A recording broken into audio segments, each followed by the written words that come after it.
Bismillah, Assalamualaikum warahmatullahi wabarakatuh. Di sini kami dari kelompok 8 akan mempresentasikan hasil dari diskusi kami mengenai sistem koordinasi kimiawi atau kerja hormon. Dengan anggota kelompok yaitu Febri Predita Wulandari, NPM 1813024001, Zahara Maskana 1813024015, Otis Aprilia Abu Bakar 1813024021, dan saya sendiri Rudi Julianto NPM 1713024046. Dengan materi yang pertama akan disampaikan oleh Zahara Maskana. Selanjutnya kami akan menjelaskan apa itu hormon. Hormon merupakan molekul yang disekresikan ke dalam cairan ekstraseluler, beredar di dalam darah atau hemolimfe, dan mengkomunikasikan pesan regulasi ke seluruh tubuh. Hormon mengontrol dan meregulasi reproduksi, metabolisme dan kestabilan energi, pertumbuhan dan perkembangan, pertahanan tubuh, dan homeostasis. Selanjutnya, kita akan membahas sistem syaraf dan sistem endokrin. Perbedaan kelenjar eksokrin dan kelenjar endokrin. Kelenjar eksokrin adalah kelenjar yang memiliki saluran untuk mengalirkan zat sekresinya ke seluruh tubuh. Sedangkan kelenjar endokrin adalah kelenjar penghasil hormon yang tidak memiliki saluran pengalir. Tipe molekul persinyalan dibagi menjadi 4. Yang pertama yaitu hormon, yang kedua regulator lokal, yang ketiga neurotransmitter dan neurohormon, dan yang terakhir adalah feromon. Komunikasi antar sel melalui molekul-molekul hasil sekresi. Gambar yang pertama yaitu dalam persinyalan endokrin, molekul-molekul hasil sekresi berdifusi ke dalam aliran darah dan memicu respons dalam sel-sel target dimanapun di dalam tubuh. Gambar yang B yaitu dalam persinyalan parakrin, molekul-molekul hasil sekresi berdifusi secara lokal dan memicu respons dalam sel-sel tetangga. Gambar yang C persinyalan autokrin, molekul-molekul hasil sekresi berdifusi secara lokal dan memicu respons di dalam sel-sel yang menyekresikannya. Pada gambar D yaitu dalam persinyalan sinaptik, neurotransmitter berdifusi melintasi sinapsis dan memicu respons di dalam sel-sel jaringan target, yaitu neuron, otot, atau kelenjar. Pada gambar E yaitu dalam persinyalan neuroendokrin, neurohormon berdifusi ke dalam aliran darah dan memicu respons di dalam sel-sel target dimanapun di dalam tubuh. Selanjutnya merupakan gambar jalur hormon. Gambar yang A yaitu jalur hormon sederhana. Sel endokrin menyekresikan hormon tertentu sebagai akibat adanya rangsangan internal maupun lingkungan. Hormon beredar ke seluruh tubuh melalui peredaran darah menuju sel target. Pada sel target, hormon akan berikatan dengan reseptor sehingga muncullah respons fisiologis. Respons menyebabkan rangsangan berkurang dan penghentian jalur transduksi. Pada gambar B yaitu jalur neurohormon sederhana. Neurohormon diistilahkan untuk hormon yang bekerja akibat rangsangan saraf. Suatu rangsangan yang diterima oleh sebuah neuron sensoris merangsang sebuah sel neurosekresi. Sel neurosekresi kemudian menyekresikan suatu neurohormon. Neurohormon ini akan berdifusi ke sirkulasi darah dan bergerak ke sel target. Dan pada gambar yang C yaitu jalur neuroendokrin sederhana. Jalur neuroendokrin sederhana ini sebagai respons terhadap rangsangan, hipotalamus menyekresikan hormon pelepas yang bentuk kotak-kotak merah yang menyasar pituitari anterior. Pituitari anterior merespons dengan menyekresikan hormon tropik kedua atau titik-titik merah yang kedua. Ini yang selanjutnya ini. Yang berjalan melalui aliran darah menuju ke suatu kelenjar endokrin. Sebagai respons terhadap hormon tropik ini, kelenjar endokrin menyekresikan suatu hormon segitiga yang merah yang bergerak ke sel-sel target, tempat ia menginduksi suatu respons. Efek majemuk hormon yang pertama yaitu sel hati. Setelah epinefrin sampai pada reseptor, tumpukan glikogen terurai dan glukosa dilepaskan dari sel. Yang kedua yaitu pembuluh darah otot rangka. Setelah epinefrin bergabung dengan reseptor, pembuluhnya melebar. Dan pada pembuluh darah usus, setelah epinefrin bergabung dengan reseptor, pembuluhnya menjadi menyempit. Regulasi umpan balik negatif adalah mekanisme utama dalam sel endokrin untuk mempertahankan homeostasis pengaturan sekresi hormon. Sekresi dari hormon yang spesifik di-on atau off-kan oleh perubahan fisiologi yang spesifik. Hormon dapat secara langsung atau tidak langsung mempengaruhi sekresinya sendiri melalui mekanisme down regulation atau penurunan jumlah reseptor hormon yang menyebabkan penurunan sensitivitas pada hormon. Baiklah, selanjutnya saya akan melanjutkan penjelasan materi dari Zahra Maskanah, yaitu materi yang selanjutnya itu mengenai insulin dan glukosa. Oke, di sini teman-teman bisa lihat gambarnya. Saya di sini akan menjelaskan tentang yang pertama itu cara kerja hormon glukagon atau glukosa dan insulin dalam mengatur gula darah. Di sini insulin dan glukagon adalah hormon yang membantu tubuh dalam mengatur kadar gula darah atau glukosa. Nah, kedua hormon ini berfungsi dalam mengatasi masalah kadar glukosa yang tinggi atau sering disebut tuh hiperglikemia dan kadar glukosa yang rendah, hipoglikemia. Kemudian fungsi hormon insulin dan glukagon sama pentingnya untuk tubuh. Glukosa atau gula darah adalah sumber energi yang didapatkan dari makanan yang kita makan. Nah, untuk mengatur jumlah agar tetap normal, terdapat hormon insulin dan glukagon. Cara kerja dan fungsi hormon insulin dan glukagon hormon ini bekerja bersama untuk menyeimbangkan gula darah. Nah, menjaganya tuh agar tetap berada pada tingkat yang dibutuhkan oleh tubuh. Ketika kita makan itu pankreas akan mengeluarkan insulin untuk membantu menurunkan gula darah. Di antara waktu saat kita makan tersebut, pankreas juga mengeluarkan glukagon untuk menjaga kadar gula darah agar seimbang. Nah, bila ada yang menderita diabetes atau paradiabetes, tubuh itu tidak bisa menggunakan insulin. Nah, tidak memproduksi cukup insulin atau tidak memproduksi sama sekali. Nah, sebagai gantinya, jumlah glukagon yang tidak sesuai dikeluarkan dari tubuh. Ketika sistem kehilangan keseimbangan, kondisi ini bisa mengarah pada kadar glukosa darah yang berbahaya. Kemudian fungsi hormon insulin. Insulin adalah hormon utama yang diproduksi oleh sel dalam pankreas. Fungsi hormon insulin adalah bekerja dengan memindahkan glukosa dari darah ke dalam sel sebagai energi atau penyimpanan energi untuk nanti. Selama proses pencernaan, makanan yang mengandung karbohidrat itu dicerna dan diubah menjadi glukosa. Nah, dari hal ini menyebabkan peningkatan glukosa dalam darah. Peningkatan gula ini tanda bagi pankreas untuk mengeluarkan insulin, agar gula darah cepat dibawa ke dalam sel-sel dan tidak menumpuk di aliran darah.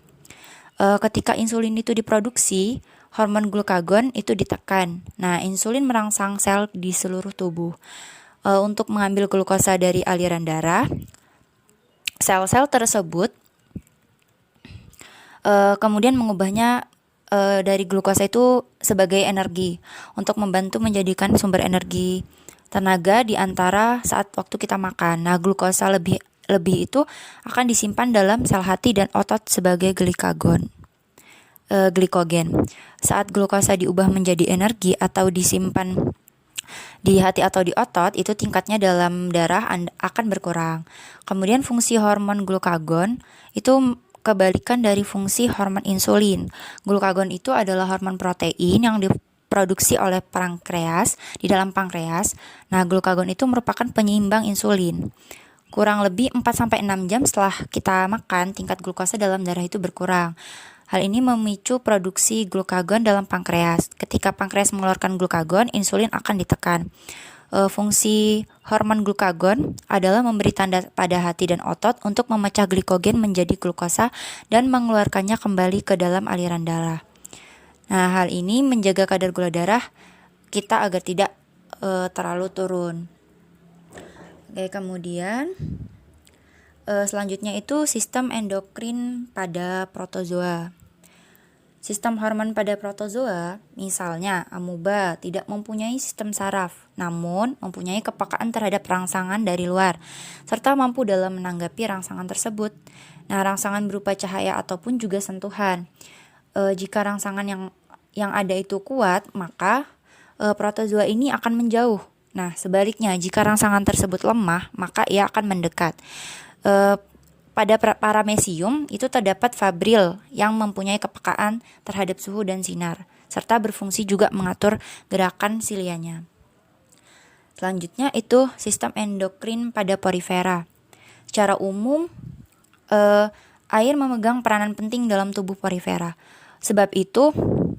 Karena itu ya, hewan porifera ini bisa bertahan dan hidup di dasar air. Namun selain itu, untuk mendukung pertumbuhan dan perkembangannya dari tubuh hewan porifera ini yang tentunya tidak terlepas dari adanya sistem hormon di dalam tubuh hewan porifera ini. Adapun hormon beserta air tentunya dalam tubuh hewan porifera ini bersama-sama membawa nutrisi makanan dan masuk ke dalam tubuh porifera melalui struktur mulut, yakni ostium. Nah, adapun lendir yang ada pada kaonasit akan menangkap atau menjerat makanan nutrisi di tempat tersebut. Kemudian setelah itu sel kaonasit akan mencernanya di dalam sel hewan porifera tersebut. Oke, selanjutnya itu ada sistem endokrin pada kelas Solenterata. Sistem hormon pada Solenterata tersebut, sistem hormonnya bekerja sebagai neurosekresi. Misalnya, pada hewan ubur-ubur, sistem hormon yang terdapat pada hewan ini mempunyai sel-sel neurosekresi. Selain itu, neurohormon tersebut juga belum diketahui struktur secara detail, namun memiliki fungsi penting. Salah satunya adalah untuk proses pelepasan gamet. Selain ini juga, kita ketahui pada cacing pipih itu sel-sel neurosekresinya terletak pada ganglion otaknya dari semua sistem tersebut. Tentunya tidak terlepas dari peran hormon di dalamnya. Oke, selanjutnya itu sistem endokrin pada kelas Platyhelminthes. Sistem hormon pada Platyhelminthes ini sel-selnya nukrosekresi pada cacing pipih terdapat pada ganglion otak. Sejauh ini belum bisa dipastikan secara detail apa yang menjadi fungsi dari sel ini. Selain itu, sel yang satu ini juga belum mempunyai peranan dalam proses regenerasi. Nah, pada hewan Platyhelminthes ini terdapat dua saluran yang memanjang yang akan bermuara pada pori-pori tubuh. Adapun kedua saluran tersebut akan bercabang.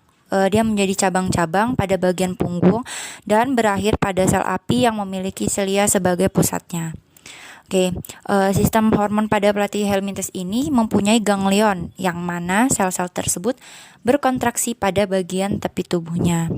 Nah, dalam keadaan seperti ini, maka sistem saraf Platyhelminthes ini akan membentuk sistem tangga tali dengan otak pada bagian tubuh yang menjadi sifatnya. Kemudian, selanjutnya itu sistem endokrin pada Nemathelminthes.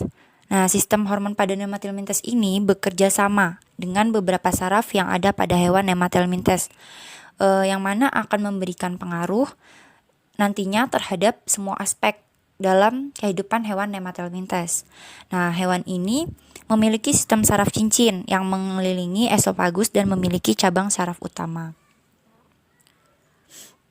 Kemudian yang selanjutnya itu sistem endokrin pada kelas Annelida. Nah, sel-sel neurosekresi pada Annelida terdapat pada ganglion supraoesophagus, ganglion subeusophagus, dan ganglion ventral. Neurohormon pada cacing tanah banyak diselidiki. Peran neurohormon pada Annelida ialah dalam fungsi tumbuh dan regenerasinya, yaitu transformasi somatik berkenaan dengan reproduksi, pemotongan ganda dan perkembangan seksual, menentukan ciri-ciri kelamin luar sekunder, penyembuhan luka. Kemudian ada sistem endokrin pada kelas Echinodermata. Nah, sistem-sistem hormon dalam Echinodermata ini sangat sederhana, yaitu terdapat gonad stimulating substance atau GSS yang dihasilkan oleh syaraf radial. Kemudian maturation inducing substance (MIS) disintesis oleh sel-sel follicle ovari. Kemudian gonad inhibiting substance yaitu atau GIS yang dibentuk oleh syaraf radial. Kemudian mekanisme kerja hormon pada echinodermata ini, GSS-nya protein sederhana dengan bobot molekul sekitar 2000, sedangkan hormon folikular adalah purin 1-metiladenin. Nah, selain hormon 1-metiladenin atau MIS ini, pada kelompok echinodermata dan moluska ditemukan hormon vertebrat yang tipenya steroid. Kemudian gonad moluska dan echinodermata dapat memproduksi steroid secara de novo, dan sintesis steroid ini dibantu oleh enzim sitokrom. Keberadaan steroid pada hewan fitofag kemungkinan juga berasal dari tumbuhan yang dimakan. Oleh karena itu, molekul steroid banyak terdapat pada tumbuhan. Kemudian perkembangan gonad seperti pada gambar, yaitu pada bulu babi, itu dipengaruhi oleh akumulasi nutrien ke dalam pagosit nutritif melalui sintesis vitelogenin atau vitelogenesis. Nah, di bawah rangsangan hormon steroid, vitelogenesis terjadi karena adanya sinyal lingkungan yang diterima oleh syaraf radial sebagai respon. Nah, syaraf radial akan melepaskan GSS ini yang akan merangsang sel-sel folikel gonad mensintetis MIS seperti 1-metiladenin dan hormon steroid atau testosteron dan estradiol secara de novo dengan bantuan enzim sitokrom P450. Testosteron dan estradiol merangsang pelepasan nutrien ke gonad melalui cairan koelomik dari usus dan juga merangsang pengambilan nutrien dari cairan koelomik melalui sel gonadal nutritif atau pagosit nutritif. Nah, selanjutnya itu mensuplai nutrien ke gamet secara langsung melalui lumen gonadal. Nah, akibatnya gonad ini nih berkembang hingga mencapai ukuran maksimum dan menunggu sinyal lingkungan berikutnya.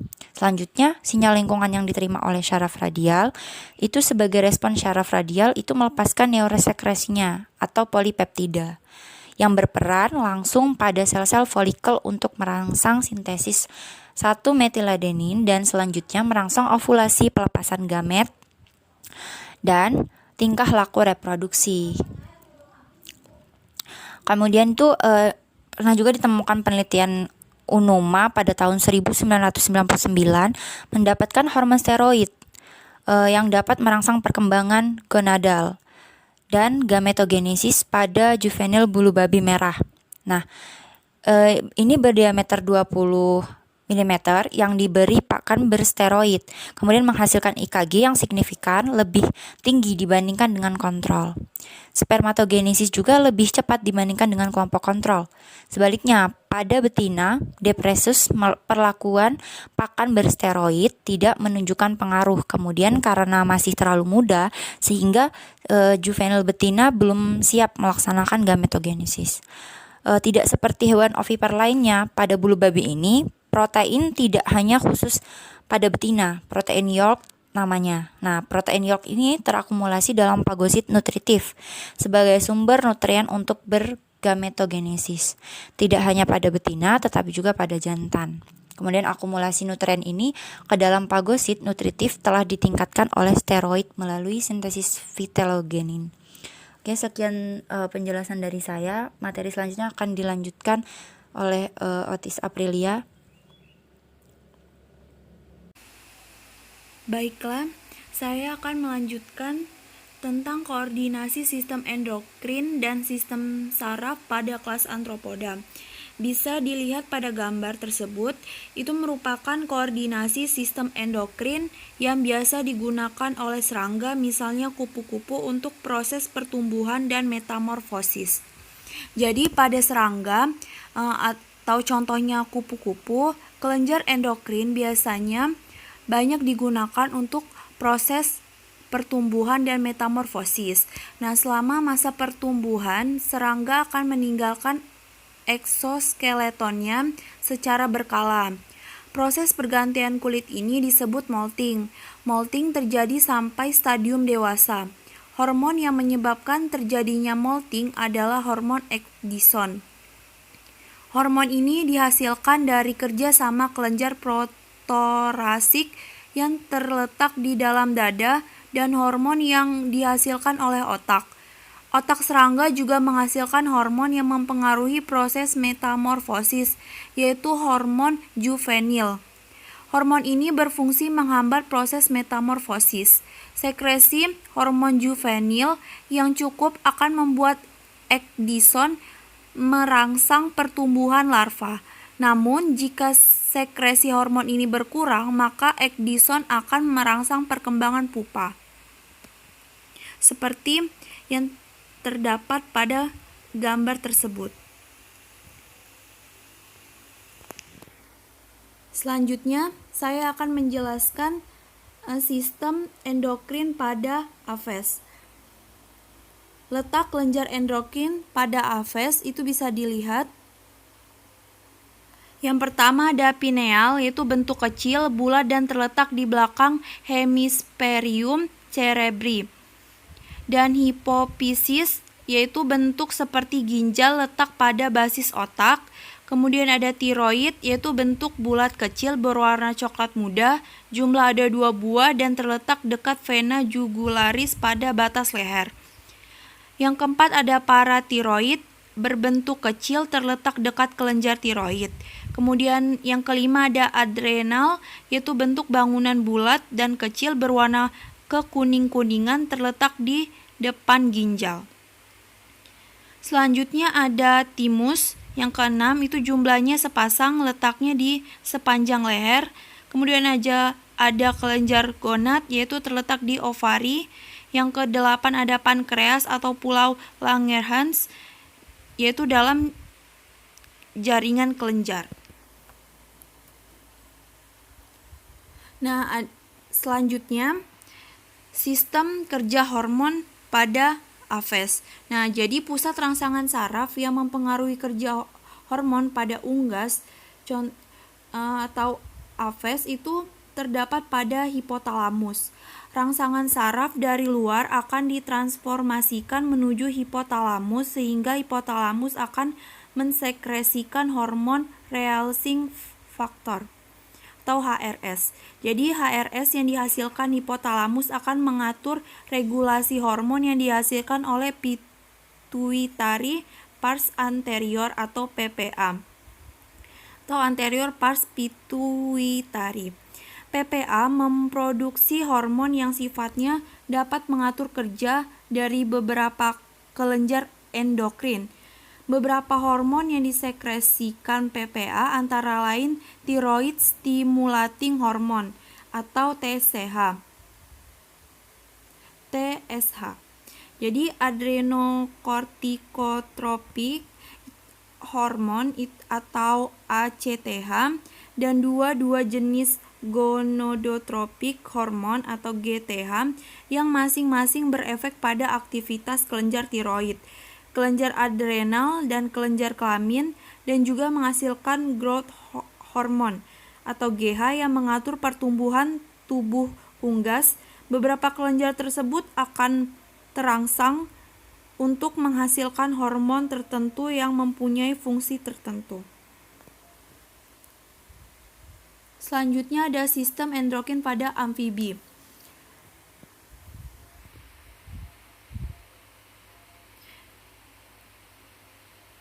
Sistem endokrin pada amfibi. Nah, sistem hormon atau sistem endokrin pada hewan yang termasuk ke kelompok amfibi mirip dengan sistem hormon pada hewan vertebrata tingkat tinggi. Pada dasarnya otak sendiri terdapat glandula pituitari atau glandula hipofisa. Jadi bagian anterior kelenjar ini pada larva bisa menghasilkan hormon pertumbuhan. Hal tersebut juga tentunya berlaku untuk hewan jenis amfibi tersebut.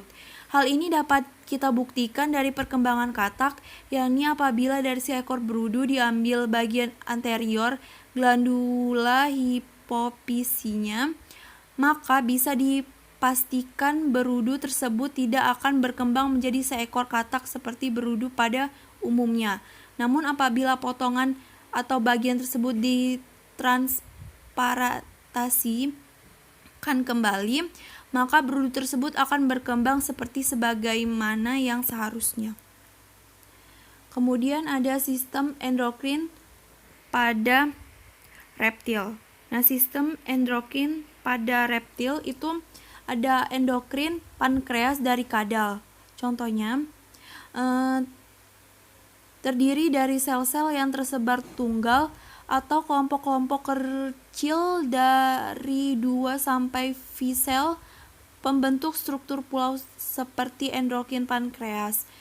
Pada pankreas terdiri dari inti pusat B atau beta dan beta sel dan A atau alpha sel pada daerah tepi.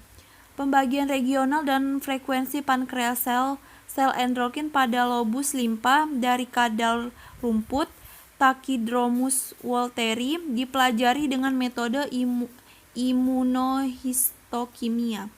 Jadi peraturan glukosa darah adalah bagian dari manajemen energi. Kenaikan signifikan dalam sel insulin IR selama masa reproduksi dapat disebabkan stimulus glukosa plasma lebih tinggi dari periode yang regeneratif. Glukosa bertindak sebagai stimulus untuk peningkatan jumlah sel beta. Penyelidikan ini berkaitan dengan insulin IR dan glukagon IR, sel-sel yang berkaitan dengan siklus reproduksi.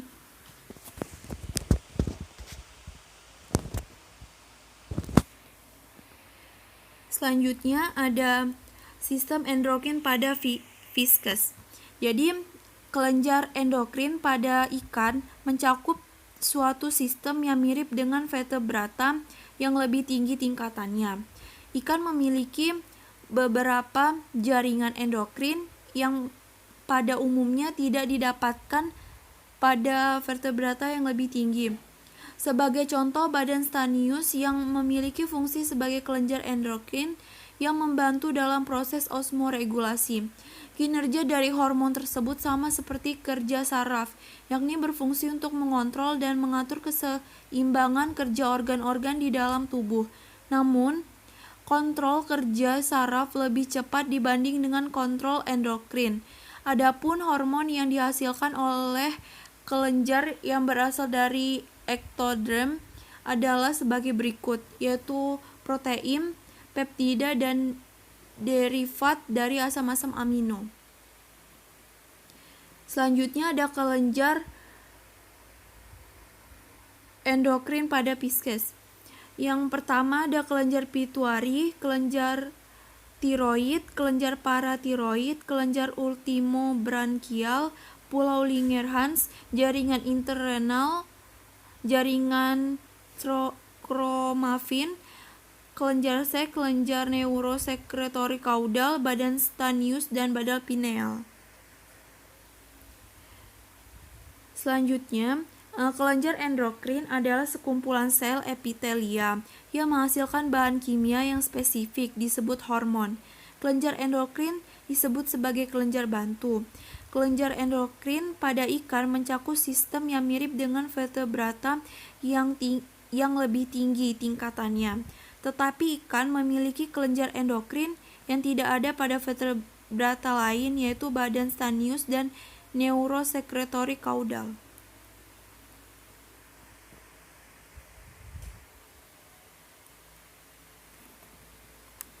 Selanjutnya ada koordinasi sistem endokrin dan sistem saraf vertebrata.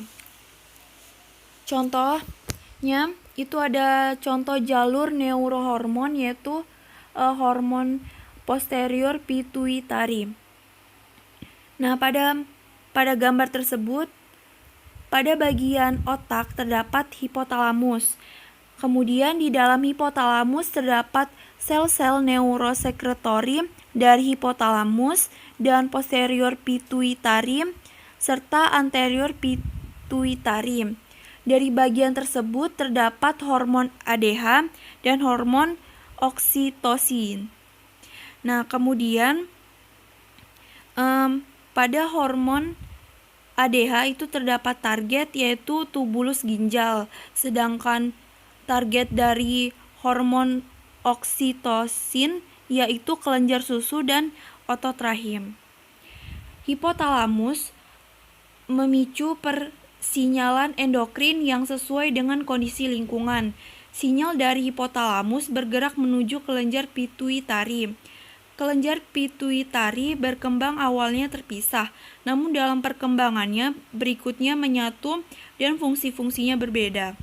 Berdasarkan fungsinya dibagi menjadi dua, yaitu ada pituitari posterior yang berfungsi perluasan hipotalamus yang tumbuh ke bawah menuju mulut. Terus ada mamalia yaitu meregulasi pengeluaran susu selama menyusui. Baiklah, saya akan melanjutkan tentang koordinasi sistem endokrin dan sistem saraf pada kelas Arthropoda. Bisa dilihat pada gambar tersebut, itu merupakan koordinasi sistem endokrin yang biasa digunakan oleh serangga, misalnya kupu-kupu untuk proses pertumbuhan dan metamorfosis. Jadi pada serangga atau contohnya kupu-kupu, kelenjar endokrin biasanya banyak digunakan untuk proses pertumbuhan dan metamorfosis. Nah, selama masa pertumbuhan, serangga akan meninggalkan eksoskeletonnya secara berkala. Proses pergantian kulit ini disebut molting. Molting terjadi sampai stadium dewasa. Hormon yang menyebabkan terjadinya molting adalah hormon ecdison. Hormon ini dihasilkan dari kerja sama kelenjar protorasik yang terletak di dalam dada dan hormon yang dihasilkan oleh otak. Otak serangga juga menghasilkan hormon yang mempengaruhi proses metamorfosis, yaitu hormon juvenil. Hormon ini berfungsi menghambat proses metamorfosis. Sekresi hormon juvenil yang cukup akan membuat ecdison merangsang pertumbuhan larva. Namun, jika sekresi hormon ini berkurang, maka ecdison akan merangsang perkembangan pupa. Seperti yang terdapat pada gambar tersebut. Selanjutnya, saya akan menjelaskan sistem endokrin pada Aves. Letak kelenjar endokrin pada Aves itu bisa dilihat. Yang pertama ada pineal, yaitu bentuk kecil, bulat dan terletak di belakang hemisferium cerebri. Dan hipofisis, yaitu bentuk seperti ginjal letak pada basis otak. Kemudian ada tiroid, yaitu bentuk bulat kecil berwarna coklat muda, jumlah ada 2 buah dan terletak dekat vena jugularis pada batas leher. Yang keempat ada paratiroid, berbentuk kecil terletak dekat kelenjar tiroid. Kemudian yang kelima ada adrenal, yaitu bentuk bangunan bulat dan kecil berwarna kekuning-kuningan terletak di depan ginjal. Selanjutnya ada timus, yang keenam itu jumlahnya sepasang, letaknya di sepanjang leher. Kemudian ada kelenjar gonad, yaitu terletak di ovari. Yang kedelapan ada pankreas atau pulau Langerhans, yaitu dalam jaringan kelenjar.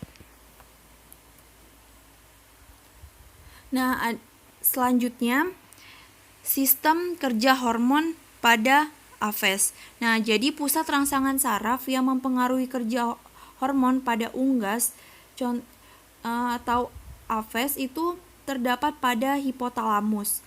Rangsangan saraf dari luar akan ditransformasikan menuju hipotalamus sehingga hipotalamus akan mensekresikan hormon releasing factor atau HRS.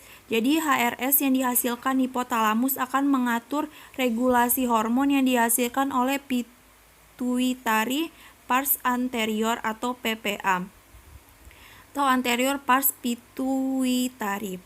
PPA memproduksi hormon yang sifatnya dapat mengatur kerja dari beberapa kelenjar endokrin. Beberapa hormon yang disekresikan PPA antara lain thyroid stimulating hormone atau TSH. Jadi adrenocorticotropic hormone atau ACTH dan dua jenis gonadotropik hormon atau GTH yang masing-masing berefek pada aktivitas kelenjar tiroid, kelenjar adrenal, dan kelenjar kelamin, dan juga menghasilkan growth hormone atau GH yang mengatur pertumbuhan tubuh unggas. Beberapa kelenjar tersebut akan terangsang untuk menghasilkan hormon tertentu yang mempunyai fungsi tertentu.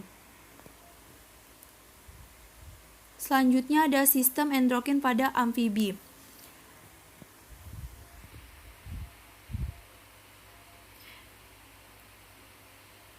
Sistem endokrin pada amfibi. Nah, sistem hormon atau sistem endokrin pada hewan yang termasuk ke kelompok amfibi mirip dengan sistem hormon pada hewan vertebrata tingkat tinggi. Pada dasarnya otak sendiri terdapat glandula pituitari atau glandula hipofisa. Jadi bagian anterior kelenjar ini pada larva bisa menghasilkan hormon pertumbuhan. Hal tersebut juga tentunya berlaku untuk hewan jenis amfibi tersebut. Hal ini dapat kita buktikan dari perkembangan katak, yakni apabila dari seekor berudu diambil bagian anterior glandula hipofisinya, maka bisa dipastikan berudu tersebut tidak akan berkembang menjadi seekor katak seperti berudu pada umumnya. Namun apabila potongan atau bagian tersebut ditransplantasikan kembali, maka berudu tersebut akan berkembang seperti sebagaimana yang seharusnya. Kemudian ada sistem endokrin pada reptil. Nah, sistem endokrin pada reptil itu ada endokrin pankreas dari kadal. Contohnya, terdiri dari sel-sel yang tersebar tunggal atau kelompok-kelompok kecil dari 2-5 sel pembentuk struktur pulau seperti endokrin pankreas. Pada pankreas terdiri dari inti pusat B atau beta dan beta sel dan A atau alpha sel pada daerah tepi. Pembagian regional dan frekuensi pankreas sel endokrin pada lobus limpa dari kadal rumput Tachyndromus walteri dipelajari dengan metode imunohistokimia. Jadi peraturan glukosa darah adalah bagian dari manajemen energi. Kenaikan signifikan dalam sel insulin IR selama masa reproduksi dapat disebabkan stimulus glukosa plasma lebih tinggi dari periode yang regeneratif. Glukosa bertindak sebagai stimulus untuk peningkatan jumlah sel beta. Penyelidikan ini berkaitan dengan insulin IR dan glukagon IR, sel-sel yang berkaitan dengan siklus reproduksi.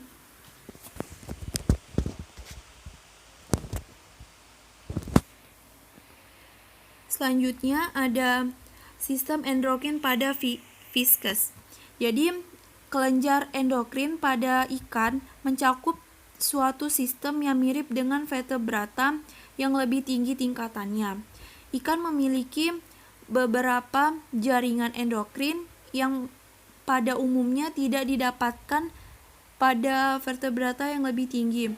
Sebagai contoh, badan stanius yang memiliki fungsi sebagai kelenjar endokrin yang membantu dalam proses osmoregulasi. Kinerja dari hormon tersebut sama seperti kerja saraf, yakni berfungsi untuk mengontrol dan mengatur keseimbangan kerja organ-organ di dalam tubuh. Namun, kontrol kerja saraf lebih cepat dibanding dengan kontrol endokrin. Adapun hormon yang dihasilkan oleh kelenjar yang berasal dari ektoderm adalah sebagai berikut, yaitu protein, peptida, dan derivat dari asam-asam amino. Selanjutnya ada kelenjar endokrin pada fiskus. Yang pertama ada kelenjar pituitari, kelenjar tiroid, kelenjar paratiroid, kelenjar ultimobranchial, pulau Langerhans, jaringan internal, jaringan kromafin, kelenjar sek, kelenjar neurosekretory kaudal, badan stanius, dan badan pineal. Selanjutnya, kelenjar endokrin adalah sekumpulan sel epitelia yang menghasilkan bahan kimia yang spesifik disebut hormon. Kelenjar endokrin disebut sebagai kelenjar bantu. Kelenjar endokrin pada ikan mencakup sistem yang mirip dengan vertebrata yang lebih tinggi tingkatannya.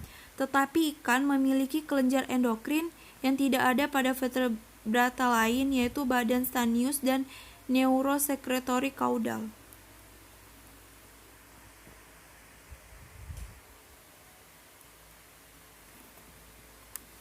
Selanjutnya ada koordinasi sistem endokrin dan sistem saraf vertebrata.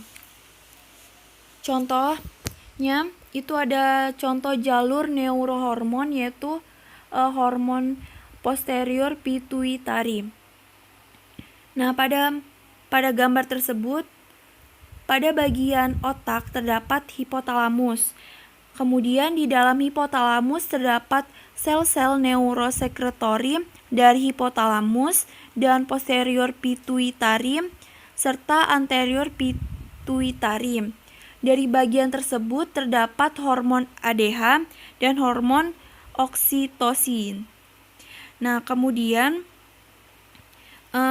pada hormon ADH itu terdapat target, yaitu tubulus ginjal, sedangkan target dari hormon oksitosin yaitu kelenjar susu dan otot rahim. Hipotalamus memicu persinyalan endokrin yang sesuai dengan kondisi lingkungan. Sinyal dari hipotalamus bergerak menuju kelenjar pituitary. Kelenjar pituitary berkembang awalnya terpisah, namun dalam perkembangannya berikutnya menyatu dan fungsi-fungsinya berbeda. Berdasarkan fungsinya dibagi menjadi dua, yaitu ada pituitary posterior yang berfungsi perluasan hipotalamus yang tumbuh ke bawah menuju mulut. Terus ada mamalia yaitu meregulasi pengeluaran susu selama menyusui. Baik, di sini saya akan melanjutkan presentasi dari saudara Otis. Di sini kita akan membahas mengenai fisiologi hormon hipofisis. Di sini ada dua hormon, yaitu hormon pituitary di bagian posterior dan hormon-hormon pituitary di anterior. Hormon-hormon pituitary posterior melepaskan dua neurohormon, yaitu oksitosin dan hormon antidiuretik hormon atau ADH. Disintesis di dalam hipotalamus. Hormon-hormon ini berjalan di sepanjang akson, panjang sel-sel neurosekresi menuju ke pituitary posterior. Di sana hormon-hormon itu disimpan dan dilepaskan saat diperlukan. Salah satu fungsi oksitosin pada mamalia adalah untuk meregulasi pengeluaran susu selama menyusui. Fungsi ini diperantarai oleh neurohormon sederhana.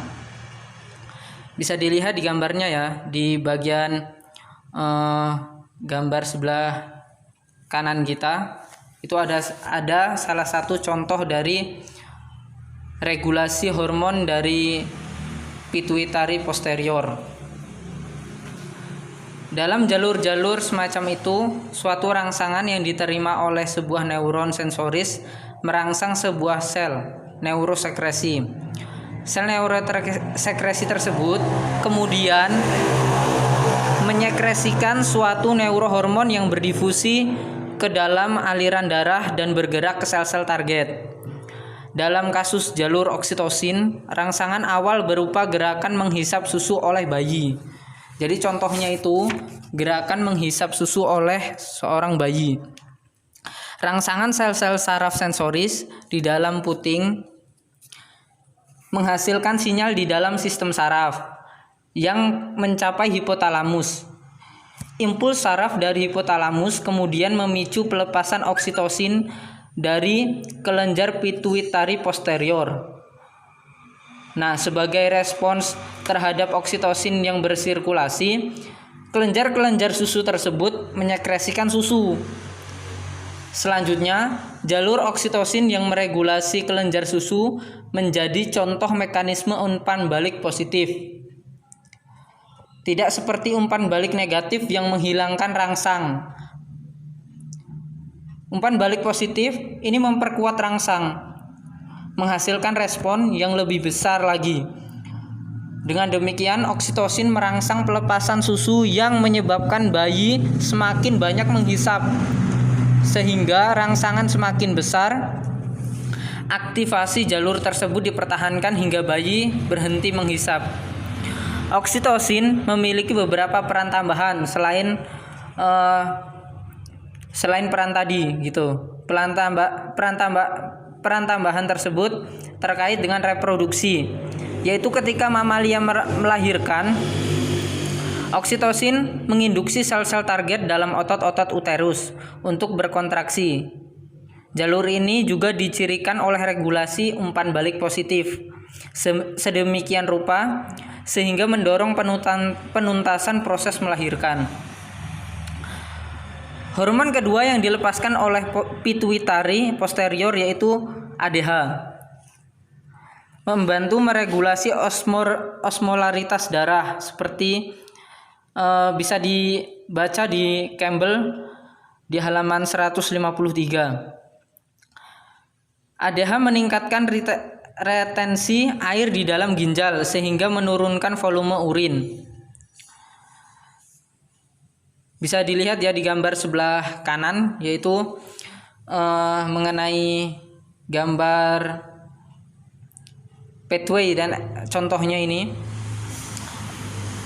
Ada rangsangan menyebabkan hipotalamus mengirimkan impuls saraf ke pituitari posterior yang direspon dengan menyekresikan neurohormon. Ada di kotak-kotak merah ini ya contohnya. Sewaktu mencapai sel targetnya melalui aliran darah. Nah, hormon ini bisa di jalur aliran darah ya, seperti yang sudah dijelaskan pada slide sebelumnya, bisa melalui aliran darah gitu. Sewaktu mencapai sel targetnya melalui aliran darah, neurohormon berikatan ke reseptornya. Bisa dilihat ya reseptornya. Sehingga memicu reduksi sinyal yang menimbulkan respon spesifik. Nah, setelah berikatan dengan reseptornya, lalu akan menimbulkan respon gitu.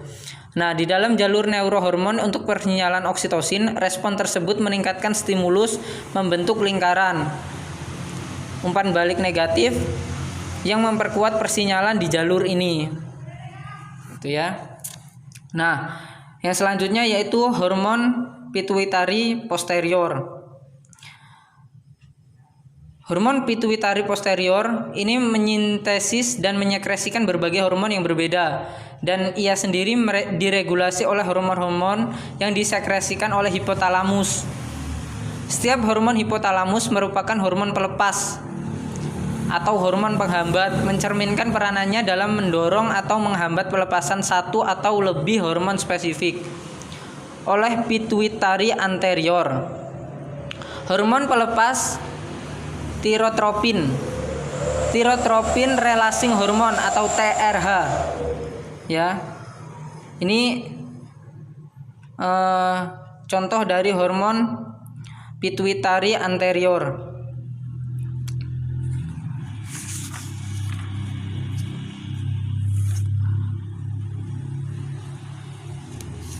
Hormon-hormon lainnya seperti hormon FSH, ada juga hormon LH ya, ada ACTH, terus ada endorphins, ada PRL ya. Jadi itu adalah hormon-hormon yang berasal dari pituitari anterior. Nah, selanjutnya itu ada kelenjar endokrin utama pada manusia.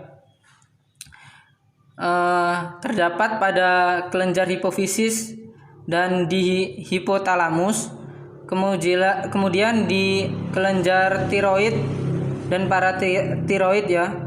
Terus kelenjar timus, kelenjar adrenal, kelenjar pankreas itu, terus kelenjar yang ada di testis, ovarium seorang wanita atau ovarium seorang wanita.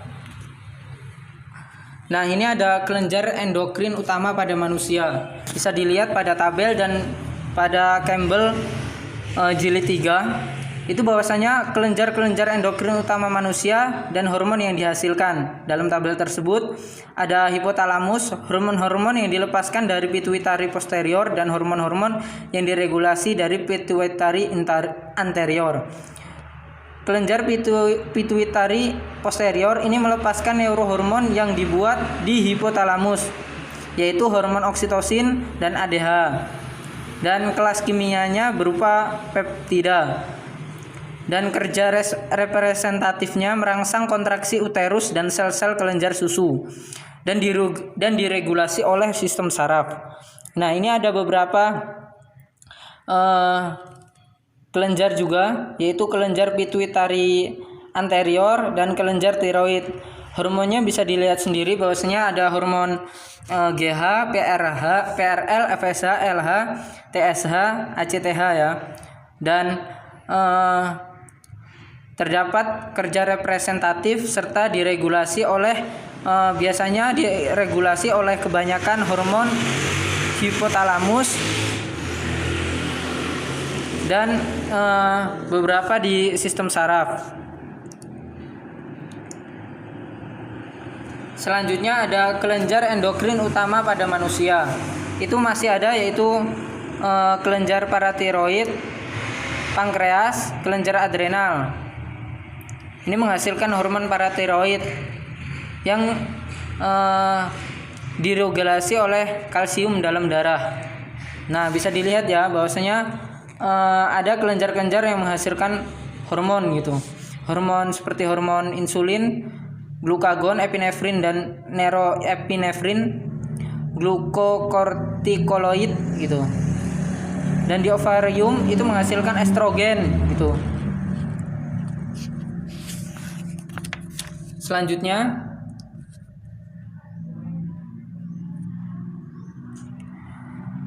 ada hormon-hormon pituitari anterior.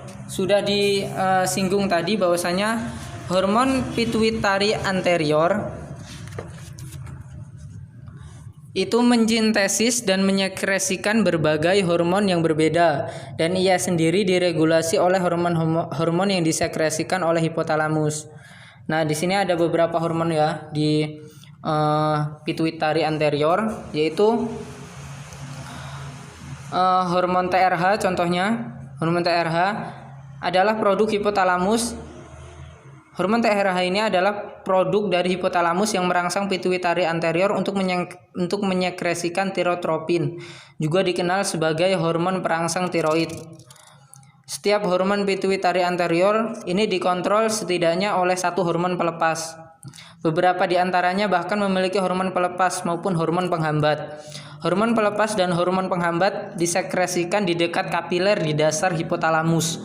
Kapiler-kapiler tersebut mengalir ke dalam pembuluh darah pendek, disebut dengan pembuluh darah portal, yang terbagi-bagi ke dalam bantalan kapiler di kedua pituitari anteriornya. Dengan cara ini, hormon-hormon pelepas dan penghambat memiliki akses langsung ke kelenjar yang dikontrol. Nah, bisa dilihat ya bahwasanya ada hormon-hormon yang dihasilkan oleh pituitari anterior, hormon-hormon pituitari anterior maksudnya. Pelepasan hormon yang disintesis di dalam kelenjar pituitari anterior ini dikontrol oleh hormon-hormon pelepas dan penghambat hipotalamus. Hormon-hormon hipotalamus tersebut disekresikan oleh sel-sel neurosekresi dan memasuki jejaring kapiler di dalam hipotalamus. Kapiler-kapiler ini mengalir ke dalam pembuluh portal yang berkaitan dengan jejaring kapiler di dalam pituitari anterior. Ini ada hormon FSH ya yang sebagai hormon perangsang folikel, terus hormon LH TSH hormon perangsang tiroid, ACTH itu hormon adrenokortikotropik, dan beberapa hormon ya. Ada ACTH sebagai di korteks adrenal, prolaktin di kelenjar susu. Itu bisa dilihat sendiri gitu di PPT ini gitu. Selanjutnya contoh mekanisme dari hormon pituitari anterior ini yaitu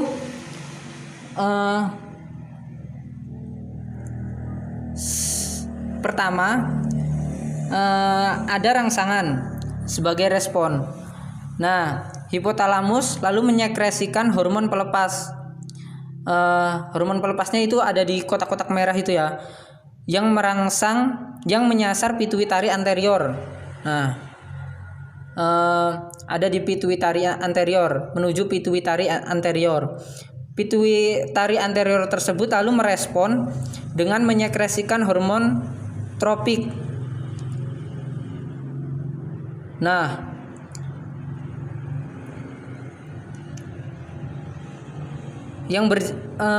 hormon tropik yang berjalan melalui aliran darah. Jadi hormon tropik ini berjalan melalui aliran darah menuju ke suatu kelenjar endokrin. Sebagai respon terhadap hormon tropik ini, kelenjar endokrin menyekresikan satu hormon. Ini contohnya ini segitiga merah ini. Ya. Bisa dilihat ya.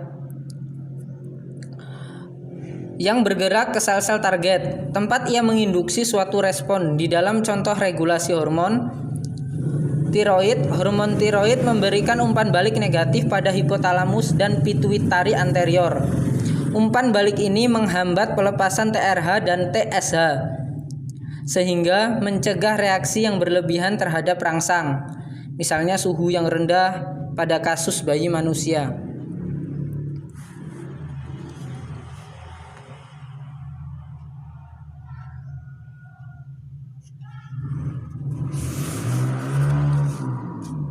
Selanjutnya, hormon tiroid, paratiroid, vitamin D sebagai kontrol metabolisme dan perkembangan dan kontrol kalsium darah. Diawali dari karena ion kalsium Ca2+ ini termasuk esensial untuk fungsi normal semua sel. Kontrol homeostatis dari kadar kalsium darah sangatlah penting. Nah, jika kadar Ca2+ darah turun drastis, otot-otot rangka mulai kejang-kejang maksudnya. Suatu kondisi yang berpotensi fatal disebut tetanus. Jika kadar Ca2+ darah naik secara tajam, endapan kalsium fosfat dapat terbentuk dalam jaringan tubuh, menyebabkan kerusakan organ yang meluas. Nah, contohnya pada mamalia, kelenjar paratiroid, perangkat yang terdiri dari 4 struktur kecil yang tertanam di dalam permukaan posterior tiroid, memainkan peran utama dalam regulasi Ca2+ darah.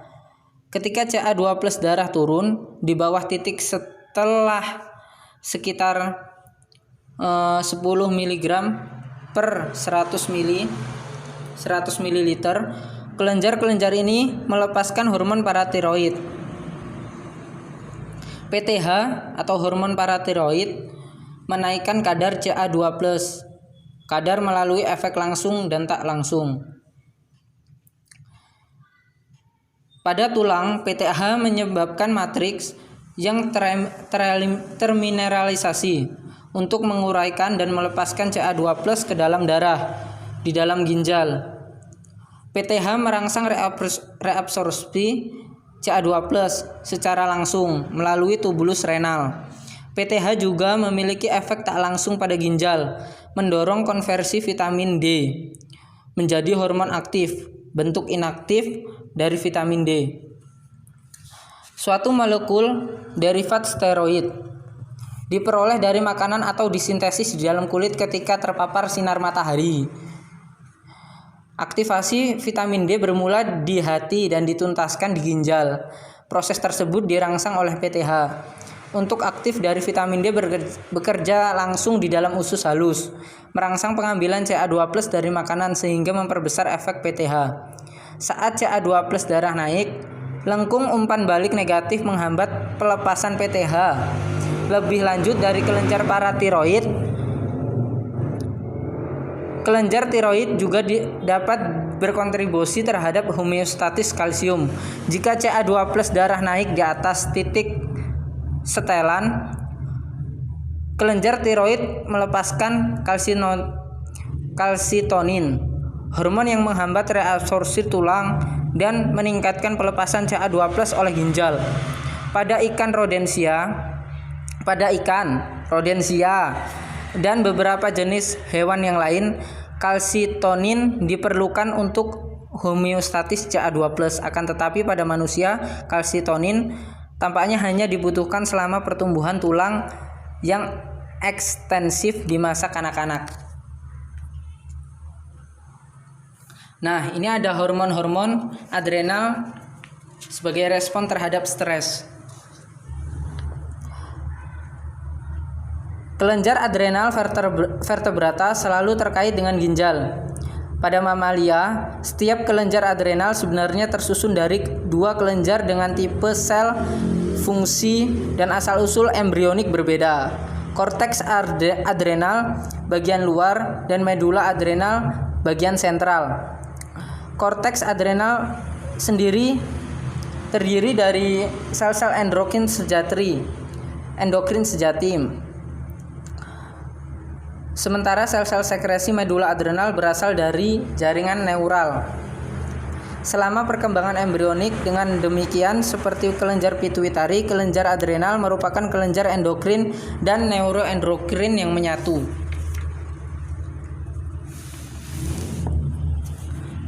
Nah, respon stres jangka pendek memiliki efek-efek epinefrin dan neuroepinefrin. Yang pertama itu glikogen dipecah menjadi glukosa maksudnya. Lalu glukosa darah akan meningkat dan tekanan darah meningkat, laju pernafasan juga meningkat. Yang keempat, laju metabolisme juga meningkat. Dan yang kelima, perubahan pola aliran darah menyebabkan peningkatan kewaspadaan dan penurunan aktivitas sistem pencernaan, ekskresi, dan reproduksi. Dan yang B ini atau sebelah kanan ini ada respon stres jangka panjang, memiliki efek-efek mineral kortikoid. Yang pertama yaitu retensi ion natrium dan air oleh ginjal, peningkatan volume darah dan tekanan darah. Efek-efek glukokortikoid. Yang pertama yaitu protein dan lemak dipecah dan diurai menjadi glukosa, menyebabkan peningkatan glukosa darah. Yang kedua mungkin supresi sistem kekebalan. Pada gambar tersebut stres dan kelenjar adrenal, rangsangan stres menyebabkan hipotalamus mengaktifasi medula adrenal melalui impuls saraf, dan korteks adrenal melalui sinyal-sinyal hormonal. Medula adrenal merantai respon-respon jangka pendek terhadap stres dan menyekresikan hormon-hormon katekolamin, epinefrin, dan neuroepinefrin. Korteks adrenal mengontrol respon yang lebih panjang dan menyekresikan kortikosteroid.